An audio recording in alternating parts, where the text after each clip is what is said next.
글로벌 리포트 국제문제평론가 임상훈 인문결연구소장과 이야기 나누겠습니다. 안녕하십니까? 네, 안녕하십니까? 중국의 전승절이어서요. 관심들이 대단했었는데 워낙 많은 정상들이 참석을 해서 국제 외교 무대처럼 기획됐다 이런 느낌도 있거든요. 중국이 네. 이 행사를 통해서 뭘 보여주려고 했을까요? 네, 그 전승절, 이게 그러니까는 그 중일 전쟁에서 승리를 기념하는 날이죠. 그러니까 우리는 8월 15일을 기념하지만 중국은 중국의 공식 일본 항복 소식이 발표된 날이 이제 9월 3일이라서 이날로 하고 있는데, 네. 그래서 이제 중화인민공화국 성립 이후에도 계속 이 날짜를 계승하고 있습니다. 그 과거 행사와 달리 이번 행사 같은 경우에는 현재의 외교 전략을 정당화하는, 그리고 미래의 국제 질서를 설계하겠다는 그런 무대로 중국이 활용한 그런 느낌이 강하게 듭니다. 네. 그래서 이제 푸틴, 김정은 또 그 중앙아시아 지도자들까지 이제 초청한 겉으로 이렇게 보면은 반서방 연대의 상징, 그런 구심점이 되려는 그런 시도라고 볼 수가 있고, 특히 그 유럽 국가들에게도 초청장은 보냈거든요. 유럽 정상들도 초청을 했는데 대부분은 불참하거나 이제 더 낮은 급으로 대응한 것은 중국이 원하는 만큼의 그 반미 구도가 아직 현실화되지는 않았다, 이렇게 또 그 평가를 할 수가 있겠고, 네. 어쨌든 중국 외교부가 과거가 아니라 미래의 출발점이다, 이렇게 이제 말한 거는 단순한 수사적 표현뿐만 아니라 그 전승절을 좀 새로운 외교 프레임으로 삼겠다, 이런 의지의 표현이라고 할 수가 있겠습니다. 예. 러시아의 이제 푸틴 대통령은 참석을 했습니다. 현재 국제형사재판소로부터 전범 혐의를 받고 있는 상황인데 참석을 했다라는 건 어떤 계산을 했을까요? 아무래도 이제 그 현재 처하고 있는 고립을 돌파하겠다, 이런 외교적인 생존 전략이라고 할 수가 있는데요. 말씀하셨던 국제형사재판소, 여기 이제 중국이 비회원국이죠. 그렇기 때문에 체포를 해야 될 의무는 중국은 가지고 있지 않습니다. 그 점을 활용을 해서 초청에 응했다.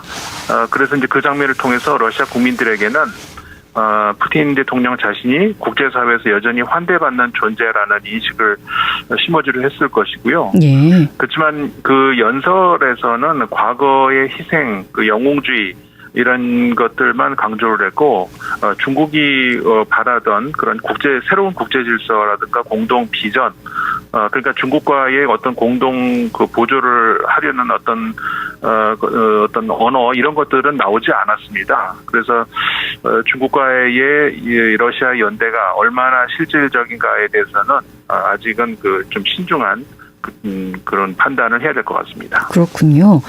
인도의 모디 총리는 상하이 협력기구 회의에는 참석을 했었었는데 이번 전승절에는 나오질 않았어요. 어떤 네. 이유일까요?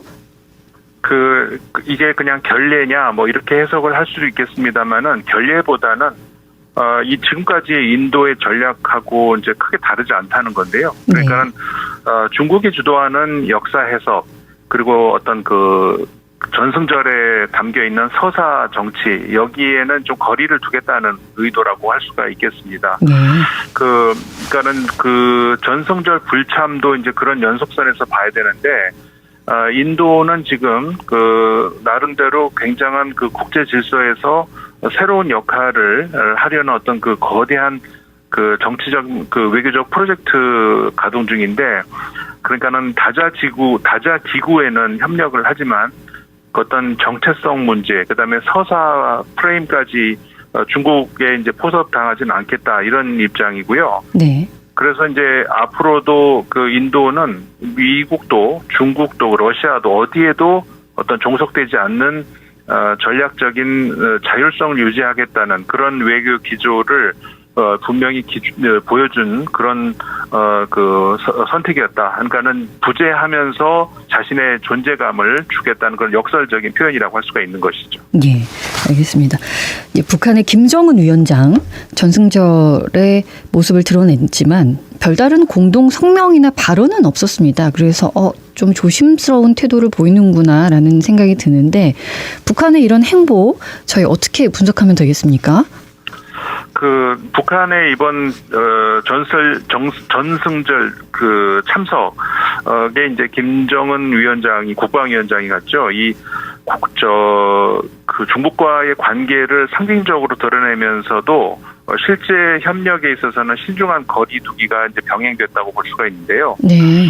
그러니까는 중국을 전략적으로 활용을 하되 결정적인 순간에는 지금 북한 입장에서는 가장 중요한 것이 어떻게 보면은 자신들의 운명을 결정할 수도 있는 미국과의 협상 문제, 여기에 지렛대로 이제 중국을 삼겠다, 이렇게 전략을 세우고 있는데 한마디로 미국과의 운명을 건 협상을 앞두고 자신들의 몸값을 높이기 위한 그래서 이제 중국을 활용한 그런 어떤 속내라고 볼 수가 있겠습니다.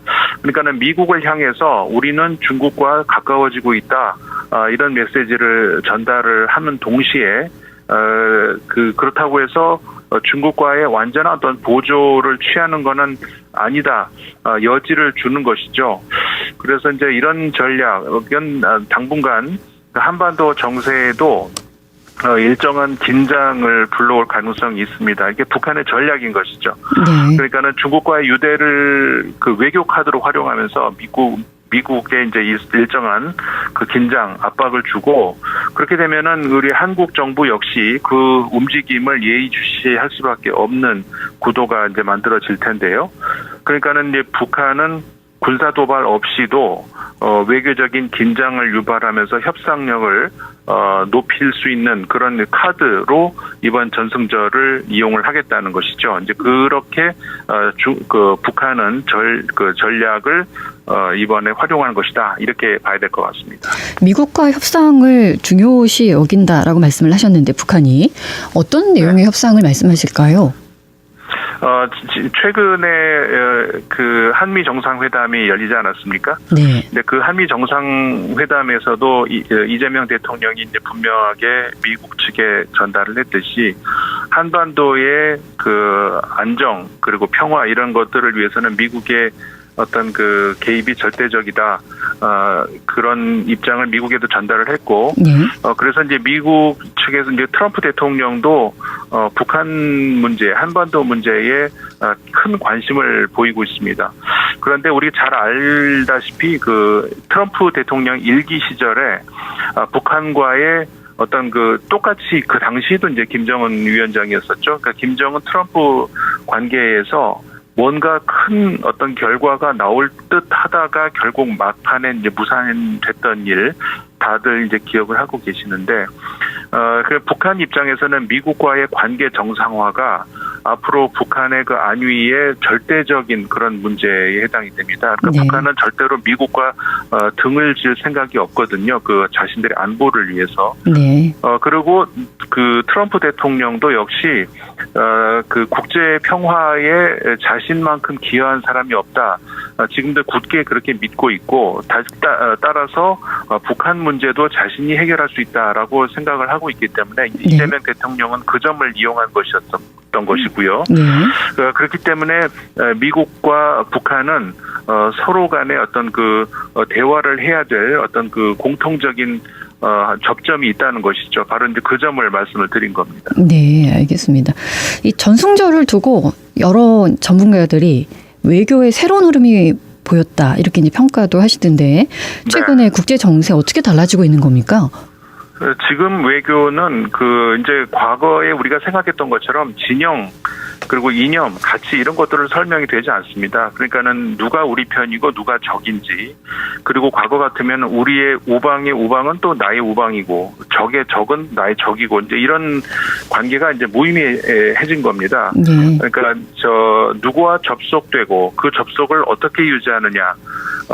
그러니까는 세계는 이제 고정된 지도처럼 움직이는 게 아니라 마치 우리 수학에서 위상학이라는 개념이 있는데, 그러니까는 그 휘어지고 접혀지는 그런 방식으로 작동을 하고 있다 이렇게 이제 봐야 될 것 같습니다. 그러니까는 직선으로 누가 누구랑 가깝고 이제 이런 식으로 어떤 정적인 구도로 외교를 판단하기가 어렵다는 거거든요. 네. 이번 같은 경우에 이제 구체적으로 보자면 푸틴 대통령이 그 북경 전승절 무대에 한가운데 있었지만 사실상은 좀 멀었다 이렇게 봐야 되는 것이고요. 그리고 반대로 모디 인도 총리 같은 경우에는 참석을 하지 않았지만 오히려 존재감을 더 키운 측면이 있습니다.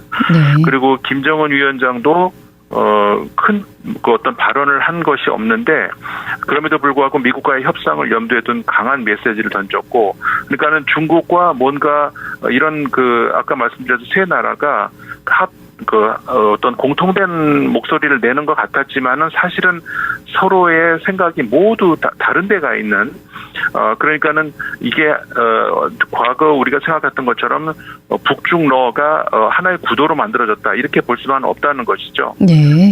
그건 역으로 말하면은 한중일 역시 영원한 어떤 우방처럼 생각을 해서 북중러를 이렇게 적으로 둘 어떤 그런 문제가 아니라 이걸 어떻게 이제 이런 위상학적 구도를 활용을 하느냐 이런 복잡한 방정식을 풀 줄 아는 외교가 진짜 실력 있는 외교가 됐다는 것이죠. 네, 알겠습니다. 다른 주제 하나 여쭤보겠습니다. 세계적으로 봤을 때 지금 극우 세력이 급상승하고 있습니까? 네, 그렇습니다. 최근에 한국에서도 보도가 됐었는데요. 특히 유럽 같은 경우에 다른 나라, 그러니까는 이탈리아나 네덜란드 또 오스트리아, 헝가리 이런 데에서는 과거에도 있었고 지금도 이탈리아는 그렇습니다만 극우 정당이 이 정권을 장악하는 그런 일들이 있는데 유럽의 중심 국가라고 할 수 있는 그러니까 영국, 독일, 프랑스 이런 나라에서는 아직까지는 극우가 집권한 적은 없었는데요. 네. 최근 여론조사를 보면은 이런 영국, 프랑스, 독일 같은 나라에서도 여론조사에서 극우 정당이 지지율 1위로 나오고 있습니다. 그래서 과연 이게 이제 실제 집권으로 연결될 것인지는 더 두고 봐야 됩니다만은 네. 그럴 가능성이 과거 어느 때보다 높아진 것이고요. 그렇기 때문에 이제 이렇게 되면 만약에 유럽의 중심 세 나라가 모두 극우 정당이 집권을 하게 된다 그러면은 미국과 함께 전 세계의 정치 지형이 이제 큰 어떤 흐름이 이제 바뀌게 된다는 그런 우리가 좀 예의주시해야 될 그럴 필요가 있는 겁니다. 그러면 이제 중도 정당이나 전통 정당들이 이런 흐름에 제대로 대응하지 못하는 이유는 어디에 있을까요? 그러니까 중도 정치라고 하면은 이제 지금까지 이제 공통 기반이 이제 중재에 있었다고 할 수가 있는데요. 그러니까는 어떤 합의하고 어떤 토론을 하고 이제 이런 거였는데 지금 현재 여러 가지 이유로 이제 복잡한 여러 가지 이유가 있습니다만은 많은 국제사회 시민들이 피로감 그다음에 어떤 경제적인 어려움 이런 걸로 해서 어떤 단순히 합의하고 토론하고 이런 거에 지쳐 있다. 그래서 이제 명확한 선택과 어떤 정확한 언어 어떻게 보면은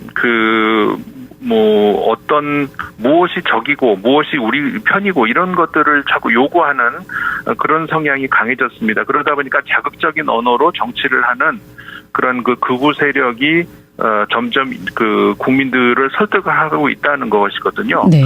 그래서 전통 정당들은 그런 점에서 극우 정당들에게 많은 정치적인 아젠다에서 이제 선점을 못하고 놓치고 있는 그런 측면이 있는 것이죠. 이제 그런 것 때문에 전체적으로 좀 많이 극우 정당으로 좀 흐르고 있는 그런 양상이 보입니다.